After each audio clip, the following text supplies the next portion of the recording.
these are sketchbooks, and I'm working in them constantly. And I only brought the ones that deal more with the works you see here. I have hundreds of sketchbooks full of this too. Okay, so I just grabbed a few of them. This is a sketchbook I started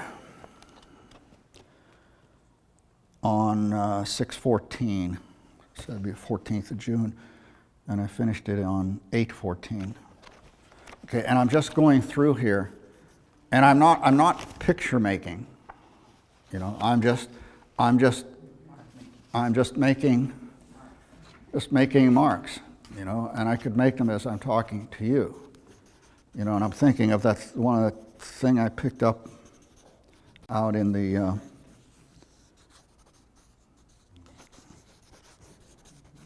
yard. You know? And then these things begin to relate, you know, to me. They may not to you. I don't do this picture or this page and then say, okay, now I'm going to make a real painting from this page.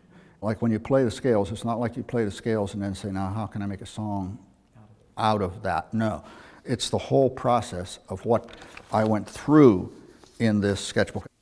My wife is doing a garden project right now where she's reconstructing the whole garden layout, which involves some major things.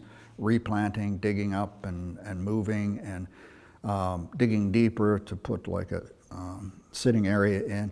So it's just been a place of constant inspiration to me. And I have a bench out there by the garden that I refer to as my beer bench, because when I'm through painting for the day, maybe 8 o'clock in the morning or so, I'll come out. No, that wouldn't be.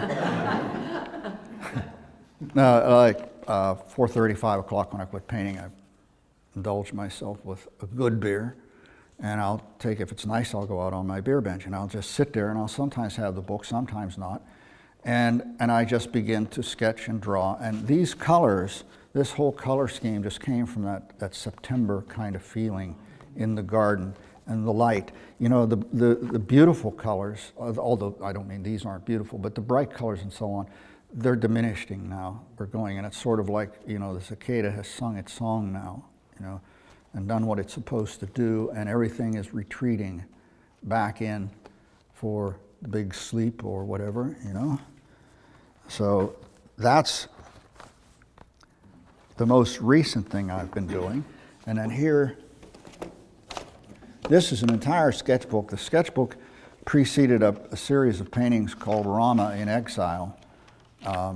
I like to read a lot about mythology and other stuff, but I was still dealing with, I mean, as you can see, I think very organic images and very organic energy.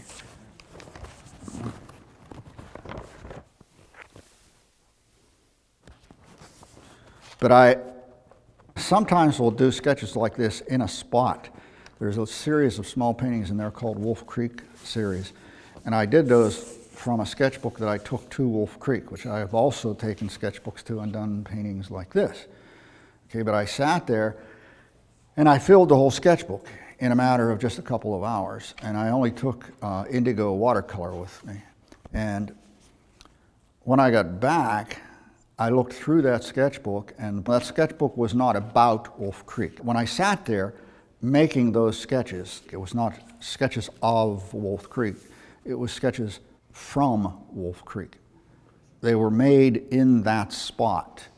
It's like listening to the sound of the cicada and drawing then. You can't draw that sound, but whatever you're drawing at that time is affected by that sound that you're hearing and the place that you're in. So then I brought that sketchbook back to the studio, and then from that began, not by looking at the sketchbook, because I had already begun an energy process, and then I began to do that series, which actually I think resulted in about 50 when I was finally done with the series. And you're done, I guess, when you run out of, when you start knowing what you're going to do, and you start repeating yourself, you know, kind of like stuttering, you know, it's time to quit, you know, and move on. And usually that when you've reached that point, the next thing has already been sort of revealed to you anyway.